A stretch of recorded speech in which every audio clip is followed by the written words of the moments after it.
जनसमर्थन बटुल्दै पूर्व राजा ज्ञानेन्द्र किन मुख खोल्नु भयो पूर्व राजा ज्ञानेन्द्रले?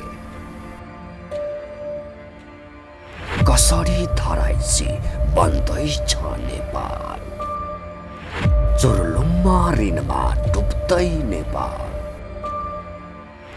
वर्तमान दलहरू कसरी बन्दैछन् असफल, मुलुक बर्बादी तर्फ गइरहेको भन्दै पूर्व राजा ज्ञानेन्द्र शाहले प्रकट गरेको चिन्ता विशेष द न्यूज रेप्या।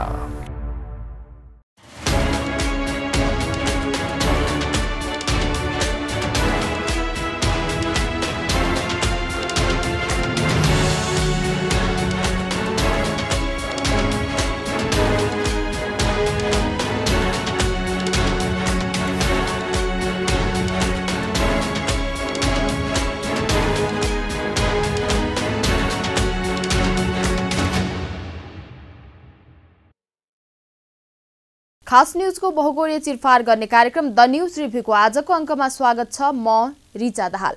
दर्शकवृन्द, 73औं प्रजातन्त्र दिवसको उपलक्ष्यमा पूर्व राजा ज्ञानेन्द्र शाहले जारी गर्नुभएको शुभकामना सन्देशले यति बेला मुलुकको राजनीति 9 रेक्टर स्केलको भूकम्पले जस्तै हल्लाएको छ। फागुन 7 गते प्रजातन्त्र दिवस मनाउन सरकार तथा राजनीतिक दलहरू विभिन्न समारोहमा सामेल भइरहँदा जनताले खासै चासो दिएनन्। तर नागरिकका रूपमा भूमिका निर्वाह गरिरहनुभएका पूर्व राजा ज्ञानेन्द्र शाहको विज्ञप्तिलाई भने जनताले निकै महत्त्व दिएका छन्। सबैतिर पूर्व राजा शाहकै विज्ञप्तिबारे चर्चा छ। पूर्व राजा शाहले विज्ञप्तिमा धेरै ठूलो कुरा उल्लेख गर्नु भएको छैन। केही अपवादलाई छाडेर असत्य कुरा पनि बोल्नु भएको छैन। मुलुक अधोगतिमा गएको पूर्व राजा शाहले बताउनु भएको छ। लोकतन्त्रको प्रतिफल जनताले प्राप्त गर्न नसकेको पूर्व राजा शाहले विज्ञप्तिमा उल्लेख गर्नु भएको छ। सुशासन दिन विद्यमान राजनीतिक दलहरू असफल भएको कुरा पूर्व राजा शाहले आफ्नो शुभकामना सन्देशमा उल्लेख गर्नु भएको छ। पूर्व राजा शाहले उल्लेख गरेका यी कुरा असत्य होइनन्, तर 2007 सालको परिवर्तनको श्रेय जनता र नेपाली कांग्रेसलाई दिन भने पूर्व राजा शाहले फेरि पनि कन्जुसियाई गर्नु भएको छ। पूर्व राजा शाहले 2007 सालको परिवर्तनमा आफ्ना हजुरबुबा त्रिभुवन शाहको प्रयत्न बाहेक जनता र नेपाली कांग्रेसको प्रयासलाई स्वीकार गर्नु भएको छैन। यसैगरी मुलुकलाई अधोगतिमा जानबाट बचाउने उपायका सन्दर्भमा पनि पूर्व राजा शाहले ठोस कुरा उल्लेख गर्नु भएको छैन। राजसंस्था र दलहरू एकै ठाउँमा उभिनुपर्ने पूर्व राजा शाहको भनाइ छ। आखिर दल र राजसंस्था एकै ठाउँमा उभिन विगतमा कसले रोकेको थियो भन्ने मूल प्रश्नमा भने पूर्व राजा शाह बोल्नु भएको छैन। पूर्व राजा ज्ञानेन्द्र शाहले भने जस्तै मुलुकले अपेक्षित प्रगति गर्न नसकेको सत्य हो, तर राजाको शासनकालमा भन्दा लोकतान्त्रिक शासनकालमा मुलुक बढी अधोगतिमा गयो भन्ने कुरा चाहिँ केवल आरोप मात्रै हो। दर्शकवृन्द, आजको द न्यूज रिभ्यूमा प्रस्तुत छ पूर्व राजा ज्ञानेन्द्र शाहले आफ्नो पुनर्बहालीका लागि आवाज उठाउँदा जनताले ताली बजाउनु पर्ने अवस्था कसरी सृजना भयो भन्ने सन्दर्भमा हाम्रा सहकर्मी बिन्दुकान्त घिमिरेले तयार गरेको टिप्पणी। जनसमर्थन बटुल्दै पूर्व राजा ज्ञानेन्द्र किन मुख खोल्नु भयो पूर्व राजा ज्ञानेन्द्रले? कसरी धराइसी बन्दैछ नेपाल, चुर्लुम्मा ऋणमा डुब्दै नेपाल। वर्तमान दलहरू कसरी बन्दैछन् असफल, मुलुक बर्बादी तर्फ गइरहेको भन्दै पूर्व राजा ज्ञानेन्द्र शाहले प्रकट गरेको चिन्ता विशेष द न्यूज रेप्या। नेपालको संविधान 2072 जारी हुँदै गर्दा हाम्रो मुलुकको ऋण करिब 5 खर्ब रुपैयाँ थियो। यो 7 वर्षको अवधिमा 21 खर्ब रुपैयाँ नाघेको छ। यही अवस्था रहने हो भने अबको 3 वर्षभित्र नेपालको ऋण 30 खर्ब नाग्ने प्रक्षेपण विश्व ब्याङ्कले गरेको छ। 7 वर्ष अघिको तुलनामा नेपालमा गरिबीको रेखामुनि रहेको जनसङ्ख्याको प्रतिशत 18बाट बढेर 22 पुगेको छ। हाम्रो मुलुक अधोगतिमा जाँदैछ भन्ने सूचक कहाली लाग्दो ढङ्गले बढ्दो ऋण र बढ्दो गरिबी मात्रै होइन, हाम्रो अर्थतन्त्रका धेरै सूचकहरू नकारात्मक दिशातिर गइरहेका छन्। विदेशबाट हुने आयात डरलाग्दो रूपमा बढिरहेको छ भने स्वदेशबाट हुने निर्यात लगातार घटिरहेको छ। भ्रष्टाचार र बेथिति झनझन मौलाइरहेका छन्। महिनाको 40,000 तलब खाने सरकारी कर्मचारी तथा सुरक्षाकर्मीहरूको परिवार खर्च मासिक 1.5 लाख रुपियाँ भन्दा बढी छ। यति हुँदाहुँदै पनि उनीहरूले महँगो ठाउँमा वर्षै पिच्छे महँगो ठाउँमा घर घरेडी तथा महँगा गाडीहरू खरिद गरिरहेका छन्। यदा नेपालका नीति निर्माता तथा नागरिक समाज मुलुकको यस्तो दुरावस्थाप्रति बेखबर देखिएको छ। आफ्नो मुलुकको समस्यालाई लिएर बहस गर्ने थोरै छन्। कसैको चासो अमेरिकी रुवार्थप्रति छ, कसैको चासो रुसको स्वार्थप्रति छ, कसैको चासो युक्रेनको स्वार्थप्रति छ, कसैको चासो भारतको स्वार्थप्रति छ, कसैको चासो चीनको स्वार्थप्रति छ। आफ्नो देशको स्वार्थप्रति चासो दिनेहरूको नेपालमा खडेरी परेको छ। त्रिभुवन अन्तर्राष्ट्रिय विमानस्थलमा रोजगारीका लागि विदेशी युवाहरूको भिड मात्रै छैन, जोखिमपूर्ण रोजगारीका कारण विदेशमा मृत्यु भएका युवाहरूको लासको खात पनि त्रिभुवन अन्तर्राष्ट्रिय विमानस्थलमा हरेक दिन देखिन्छ। यदि युरोप, अमेरिका, अस्ट्रेलिया लगायतका विकसित मुलुकहरूले सहजै भिसा दिने हो भने नेपाल लगभग खाली हुने अवस्था छ। सकेसम्म नेपालमा बस्नै नपरे हुन्थ्यो भन्ने अवस्थामा आफ्नो देशका नागरिकलाई पुर्याउनेहरू नै राष्ट्रियता र राष्ट्रवादका चर्का नारा लगाइरहेका छन्। मुलुकलाई दुर्दशामा पुर्याउने आफ्नै दलका नेताहरूको चाकडीमा निर्लिप्त हुँदै 7 समुद्र पारीको अमेरिकाका नेताहरूलाई गाली गर्नेहरूको भिड सडकमा बढ्दै गएको छ। तलदेखि माथिसम्म, ओल्लो छेउदेखि पल्लो छेउसम्म झाङ्गिएको यो विकृति र उकुस मुकुसबाट नेपालले कहिले पाउला त मुक्ति भन्ने प्रश्न कम पेचिलो छैन।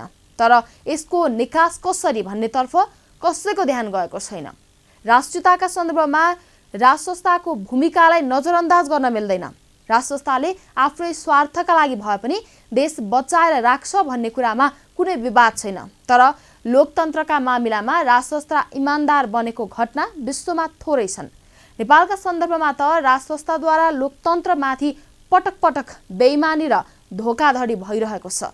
यदि पूर्व राजा ज्ञानेन्द्र शाहले आफ्नो व्यक्तिगत स्वार्थभन्दा जनताको हितलाई माथि राख्नु भएको हो भने 2007 सालको जनक्रान्तिको वास्तविकता स्वीकार गर्नुपर्ने हुन्छ। 2007 सालको परिवर्तनमा जनता र राजनीतिक दलको योगदान थियो भन्ने कुरा राजसंस्थाले आत्मसात गर्न नसकेका कारण मुलुक द्वन्द्वको भुमरीमा फसेको हो। पूर्व राजा शाहले फागुन 7 गतेको शुभकामना विज्ञप्ति मार्फत दलहरूसँग सहकार्यको प्रस्ताव त राख्नुभयो, तर 2007 को परिवर्तनमा दलहरूको भूमिका स्वीकार्न फेरि पनि कन्जुस्याइ गर्नुभयो। गडबड भएको यही नै रह्यो। कसैको यो योगदानको अवमूल्यन गर्नु भनेको सहकार्यको प्रस्ताव गर्नु हुँदै होइन। तर यथास्थितिमा मुलुक अघि बढ्न सक्दैन भन्ने कुरा सत्य हो। एकातिर ऋणको ब्याज बुझाउन सक्ने हैसियत हाम्रो मुलुकको छैन, अर्कातिर विदेशले ऋण दिएकोमा खुसी मनाउनु पर्ने अवस्थामा हामी पुगेका छौँ। दर्शकवृन्द, द न्यूज रिभ्यूको अबको श्रृङ्खलामा प्रस्तुत छ मुलुक कसरी पर्दैछ ऋणको पासोमा भन्ने सन्दर्भमा छोटो चर्चा। 30 वर्षे पञ्चायतकालमा राजाको सक्रिय नेतृत्व थियो। त्यो कालखण्डमा विकासको गति ढिला भएको पक्का हो, तर विकासको गति ढिलो भए पनि बलियो र दीर्घकालीन थियो। राज्यको आम्दानी अत्यन्त थोरै थियो, किनकि जनता माथि अहिलेको जस्तो अन्धधुन्ध कुद थोपरिएको थिएन। विकासका लागि विदेशी गुहारिने गरिन्थ्यो, तर अहिलेको जस्तो चर्को ब्याजमा ऋण लिँदैनथ्यो। विदेशीहरूले सित्तैमा आर्थिक सहयोग गर्थे, किनकि आर्थिक सहयोग राजाहरूले दुरुपयोग गर्दैनन् भन्ने विश्वास विदेशीहरूलाई थियो।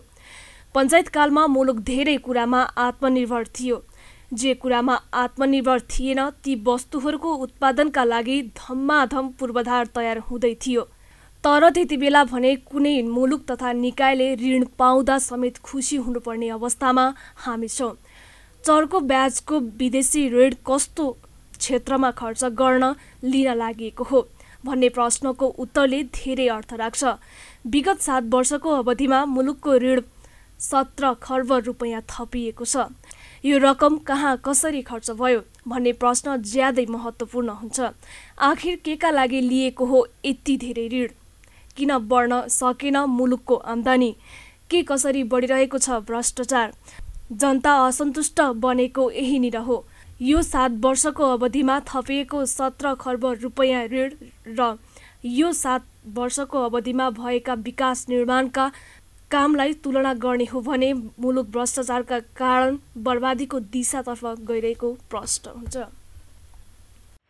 जनसमर्थन बटुल्दै पूर्व राजा ज्ञानेन्द्र किन मुख खोल्नु भयो पूर्व राजा ज्ञानेन्द्रले?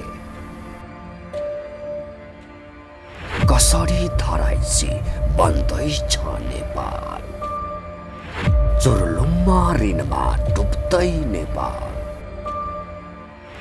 वर्तमान दलहरू कसरी बन्दैछन् असफल, मुलुक बर्बादी तर्फ गइरहेको भन्दै पूर्व राजा ज्ञानेन्द्र शाहले प्रकट गरेको चिन्ता विशेष। The news radio. जनतामाथि अन्धाधुन्दा कर थोपार्दा पनि देशको आफ्नो आम्दानीले कर्मचारीलाई पाल्न समेत पुग्न छाड्यो। यस्तो अवस्थामा ऋण लिनु बाध्यता हो, तर यस्तो ऋण केमा खर्च गरिँदैछ भन्ने प्रश्नको उत्तरले ठूलो अर्थ राख्छ।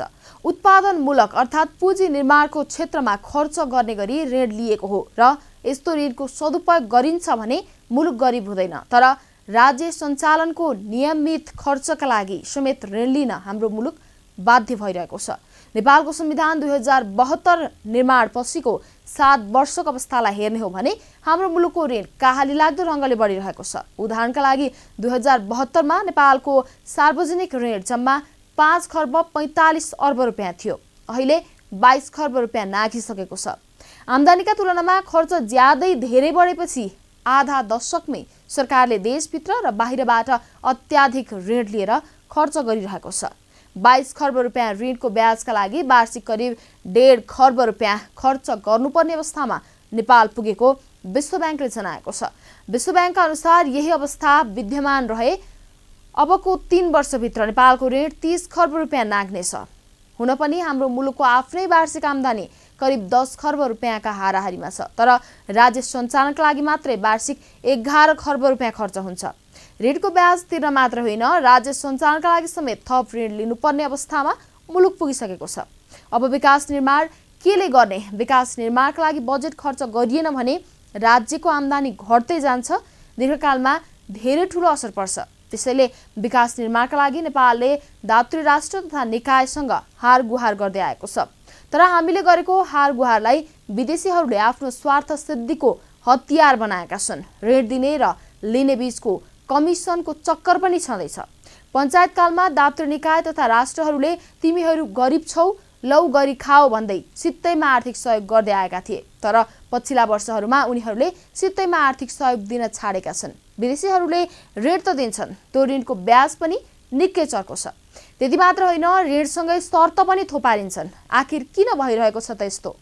एकातिर चर्को ब्याज र शर्तमा विदेशी ऋण लिने, अर्कोतिर त्यही ऋण पनि भ्रष्टाचार गरेर सिद्ध्याउने खेल भइरहेको छ। आखिर किन बढिरहेको छ त यो खेल? मुलुकलाई यथास्थितिमा राखेर यस्तो खेल अन्त्य गर्न सकिएला त? प्रश्न निकै गम्भीर छ। दर्शकवृन्द, द न्यूज रिभ्यूको अबको श्रृङ्खलामा प्रस्तुत छ विदेशी ऋणमा समेत भ्रष्टाचार भइरहेको काहाली लाग्दो अवस्थाका सन्दर्भमा छोटो चर्चा।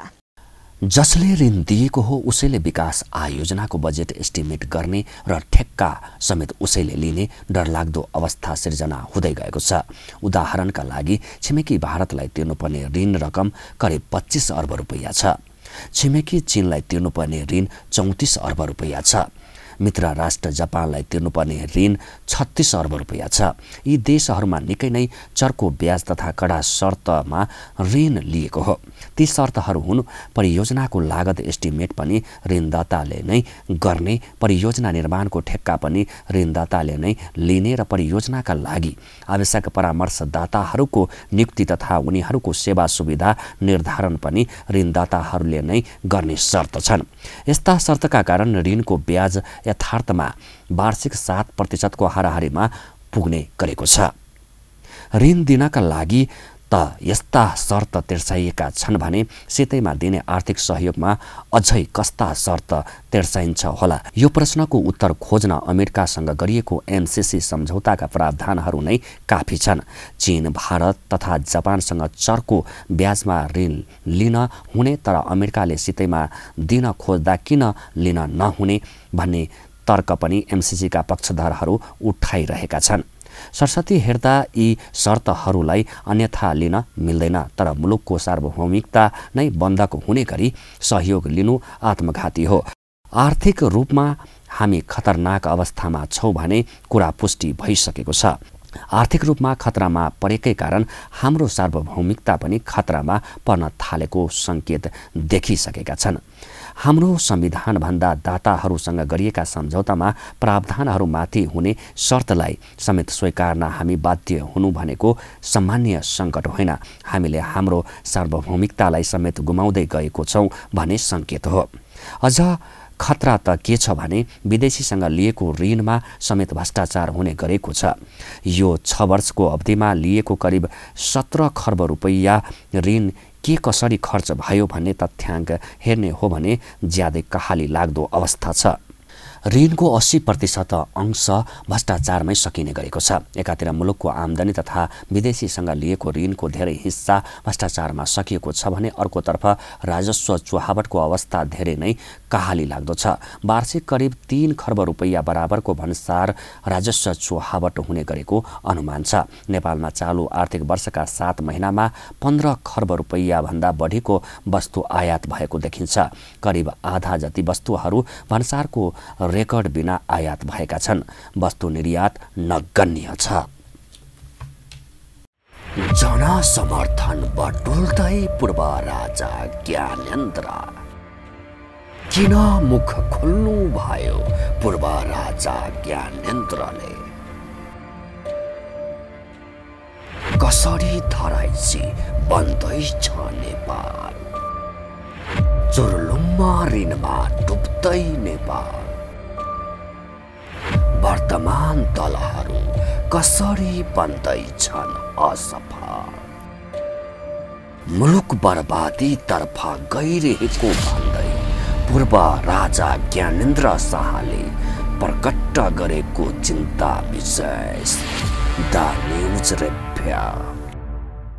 2046 सालको परिवर्तनपछि आर्थिक उदारीकरण तथा निजीकरणको अर्थनीति नेपालले अवलम्बन गर्दै आएको छ। आर्थिक उदारीकरणको नीतिले राज्यको आम्दानी बढाउँछ, निजीकरणको नीतिले राज्यको अनुत्पादक खर्च घटाउँछ। तर व्यवहारमा भने न आम्दानी बढ्न सक्यो न अनुत्पादक क्षेत्रको खर्च घट्न सक्यो। किन बढ्न सकेन त आम्दानी? किन घट्न सकेन त अनुत्पादक क्षेत्रको खर्च? नेपालका लागि सबैभन्दा पेचिलो प्रश्न भनेकै यही हो।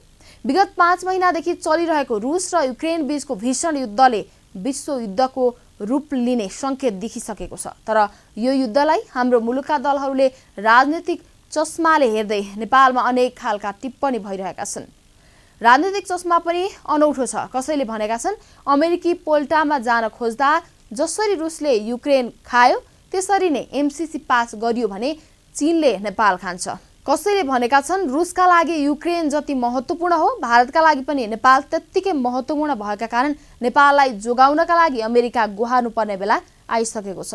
तर यस्ता टिप्पणीमा खासै गतिला तुक तथा तर्कहरू छैनन्। मुख्य कुरा भनेको नेपालको सार्वभौमिकता हो, राष्ट्रियता हो। राष्ट्रियता र सार्वभौमिकता खतरामा परेको लक्षण देखिसकेको छ। दर्शकवृन्द, द न्यूज रिभ्यूको अबको श्रृङ्खलामा प्रस्तुत छ हाम्रो सार्वभौमिकता खतरामा पर्दै गएको आकलनका सन्दर्भमा छोटो चर्चा। सिद्धान्ततः सबै देशको सार्वभौमिकता बराबर हुन्छ। संयुक्त राष्ट्र सङ्घले सबै देशको हैसियतलाई बराबरी ठानेको छ। तर केही धनी देशहरूलाई संयुक्त राष्ट्र सङ्घमा असाधारण अधिकार अर्थात् भिटो पावर दिएको छ। अमेरिका, चीन, बेलायत, फ्रान्स र रुस भिटो पावर भएका देश हुन्। यी देशहरू एक्लैले संयुक्त राष्ट्र सङ्घको निर्णय उल्टाउने अधिकार राख्छन् किनकि यी देशहरू महाशक्ति हुन्। कुनै बेला अहिलेको रुस अर्थात् तत्कालीन सोभियत सङ्घले भिटो पावर प्रयोग गर्दै नेपाललाई भारतको अङ्ग हो भनेको थियो। तर अमेरिकाले भिटो लगाएर रुस र भारतको त्यो प्रयत्नलाई विफल बनाइदियो। अब 1-2 वर्षभित्र भारत विश्वको सबैभन्दा बढी जनसङ्ख्या भएको देशमा उक्लदैछ। अर्थतन्त्रका हिसाबले पनि भारत विश्वको 5औं ठुलो बनिसकेको छ। त्यसैले भारतले पनि संयुक्त राष्ट्रसङ्घमा भिटो पावर प्राप्त गर्ने हैसियत राख्दैछ। यता नेपालको मामिलालाई लिएर चीन र अमेरिका बीच शीत युद्ध सुरु भइसकेको छ। भारतको हातमा भिटो पावर पुग्नु र नेपालको मामिलामा चीन र अमेरिका बीच शीत युद्ध हुनु भनेको नेपालका लागि सानो खतरा हुँदैन। त्यसमाथि पनि नेपालका राजनीतिक दलहरू धरातलीय यथार्थता प्रति बेखबर जस्तै छन्। बरु जट सूत्रवादी सिद्धान्तका आधारमा एक अर्काप्रति दुश्मनी साधिरहेका छन्। यस्तो अवस्थामा राष्ट्रिय एकताको प्रतीक कुनै न कुनै शक्तिको आवश्यकता पर्छ नै। त्यसको पूर्ति राज संस्थाले गर्ने अपेक्षालाई नजरअन्दाज गर्न मिल्दैन। तर दलहरूसँगको सहकार्यमा मामिलामा चुकेकै कारण हाम्रो राज संस्था पतन भएको हो। एकपटक पतन भएपछि फेरि राज संस्था पुनः बहाली हुँदैन भन्न सकिन्न। राज संस्था पुनः बहाली भएका उदाहरणहरू विश्वमा धेरै छन्। हाम्रा पूर्व राजा ज्ञानेन्द्र शाहले शालीन ढङ्गबाट यो प्रयत्न गर्नुभएको छ। त्यो स्वागत योग्य कुरा हो। तर आफ्नो अभियानमा भाती पुर्याउन भने उहाँ अझै चुक्नु भएको छ। त्यसका उदाहरण हुन् फागुन 7 गते जारी गरेको विज्ञप्तिका केही अंश। जनसमर्थन बटुल्दै पूर्व राजा ज्ञानेन्द्र किन मुख खोल्नु भयो पूर्व राजा ज्ञानेन्द्रले? कसरी धराइसी बन्दैछ नेपाल, चुर्लुममा ऋणमा डुब्दै नेपाल। वर्तमान दलहरू कसरी बन्दैछन् असफल, मुलुक बर्बादी तर्फ गइरहेको भन्दै पूर्व राजा ज्ञानेन्द्र शाहले प्रकट गरेको चिन्ता विशेष। द न्यूज रेफ्या। कुन कमी कमजोरीका कारण राज संस्था पतन भएको हो? त्यही कमी कमजोरीलाई पूर्व राजा ज्ञानेन्द्र शाहले फागुन 7 गतेको विज्ञप्तिमा पनि निरन्तरता दिनुभएको छ। 2007 सालको जनक्रान्तिको श्रेय राजदरबारले एकलौटी लिन खोजेका कारण मुलुकमा गणतन्त्र आएको हो। राणाहरूले प्रयोग गर्दै आएको अधिकार अब आफ्नो हातमा आयो भन्ने निष्कर्ष 2007 सालको क्रान्तिपछि राजाहरूले निकाले। साथै आफ्नो एकल प्रयत्नका कारण राणा शासन फालिएको निष्कर्षमा तत्कालीन राजा त्रिभुवन शाह पुग्नुभयो। यसपटक पूर्व राजा ज्ञानेन्द्र शाहले फागुन 7 गते जारी गरेको विज्ञप्तिमा पनि त्यही दम्भ प्रदर्शन गरिएको छ। यस्ता दम्भले अन्तगत आफैलाई पतन गराउँछ। नेपाल एकीकरण पछिको इतिहास साक्षी छ। नेपाल एकीकरणको श्रेय राजाहरूले एकलौटी लिन खोज्दा नेपाली सेना जङ्गबहादुर राणाको हातमा पुग्यो। जङ्गबहादुर राणाले राजाहरूलाई खोपीभित्र थुनिदिनु भयो। 104 वर्ष राणा शासन चल्यो। जसरी नेपाल एकीकरणका योद्धाहरूलाई अनेक बहानामा मारेका कारण राजाहरू 104 वर्षसम्म खोपीमा थुनिनु परेको थियो, त्यसरी नै 2007 सालको जनक्रान्तिका योद्धाहरूलाई जेलमा थुनेर आफैले शासन गरेका कारण राजतन्त्रको पतन भएको हो। यो धरातलीय यथार्थतालाई आत्मसात नगर्दासम्म पूर्व राजा ज्ञानेन्द्र शाहले पुनर्बहालीका लागि प्रयत्न नगरेकै राम्रो। किनकि 2007 सालको जनक्रान्ति सम्पन्न हुनुमा राजतन्त्रको योगदान सर्वोपरि हुँदै होइन, सामान्य हो। दर्शकवृन्द, द न्यूज रिभ्यूको आजको प्रसङ्ग यति नै। तपाईँ न्युज नेपाल टेलिभिजनको प्रसारण युट्युब र फेसबुकमा पनि प्रत्यक्ष हेर्न सक्नुहुनेछ। आजको प्रस्तुतिबाट हामी सबैलाई बिदा दिनुहोस्। हेर्दै गर्नुहोला न्युज नेपाल टेलिभिजन। नमस्कार। जनसमर्थन बटुल्दै पूर्व राजा ज्ञानेन्द्र किन मुख खोल्नु भयो पूर्व राजा ज्ञानेन्द्रले? कसरी धराइसी बन्दैछ नेपाल, चुर्लुममा ऋणमा डुब्दै नेपाल। वर्तमान दलहरू कसरी बन्दैछन् असफल, मुलुक बर्बादी तर्फ गइरहेको भन्दै पूर्व राजा ज्ञानेन्द्र शाहले प्रकट गरेको चिन्ता विशेष। The news रेफ्या।